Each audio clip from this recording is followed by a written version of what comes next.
In the summer of 1920, a man named Charles Ponzi was taking in $1 million a week. People were lining up outside his office before dawn. Housewives were investing in their savings. Priests were bringing in church funds. A Boston police lieutenant put in his entire life savings. He was promising 50% returns in 90 days, 100% in 6 months, and for a while, he was paying it. The Boston newspapers called him the greatest Italian American since Christopher Columbus.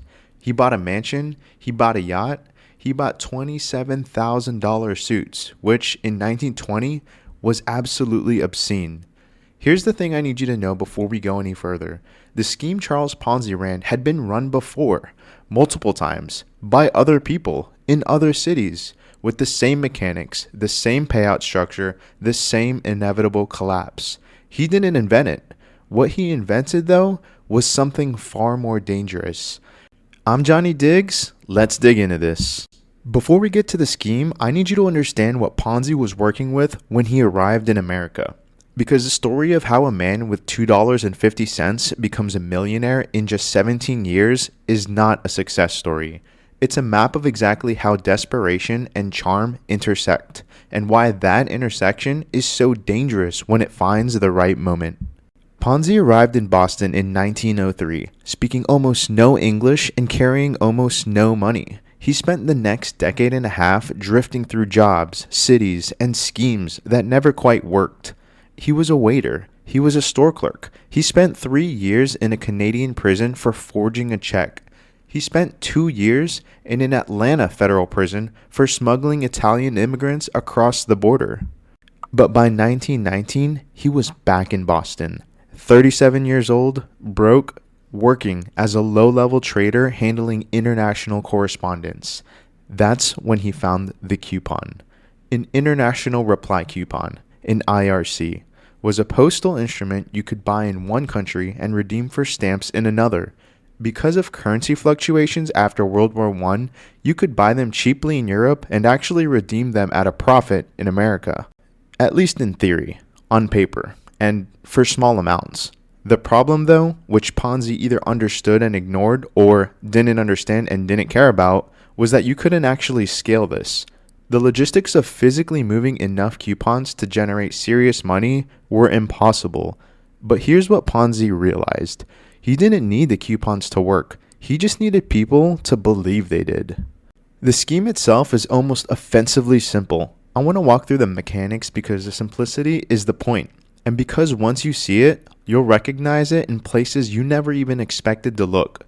In December 1919, Ponzi founded the Securities Exchange Company. He told investors he was exploiting the IRC arbitrage opportunity, buying cheap in Europe, redeeming at a profit in America. He promised 50% return in 90 days. For every dollar you put in, you'd get $1.50 back. The first investors got exactly that, on time, with no problems. Word spread the way word only spreads when someone you know personally has already made money. Not advertising, not promises, but proof. Your neighbor put in $200 in January. In April, he showed you $300. Now, what do? You put in everything you have. By the summer of 1920, Ponzi's office on School Street had a line around the block every morning. He hired agents across New England on commission. He was taking in $250,000 a day. And here's the part that makes this work and collapse at the same time. He was paying the early investors with the late investors' money. There was no IRC arbitrage happening at all. There was almost no IRC activity at all. At the height of his operation, investigators found $30 in postal reply coupons on his books. $30 against $15 million in obligations. The scheme doesn't generate returns. It generates the appearance of returns for at least long enough that the appearance, that becomes the product. Here's what makes Ponzi different from every person who ran this scheme before him, and what makes his name the one that stuck. It wasn't the mechanics. Those were borrowed. It was the performance. But before I get into that, if this is your first time on the channel, thank you so much for checking out the video. It would mean the world to our team if you could like the video and subscribe to our channel. It helps us out an absolute ton. Every episode, I pull a new file and take it apart until you understand not just what happened, but what made it possible. That's the whole show. Anyway, Charles Ponzi understood something about the American press in 1920 that nobody in finance had figured out yet. He invited them in. He gave interviews. He posed for photographs. He showed journalists his mansion, his car, his suits. He talked about his immigrant journey. He talked about the opportunity he was offering ordinary people, people the banks had always ignored, to build real wealth. He positioned himself not as a financier, but as a folk hero. And the newspapers, well, they ran with it. The Boston Post profiled him glowingly. The financial press debated whether his methods were legitimate.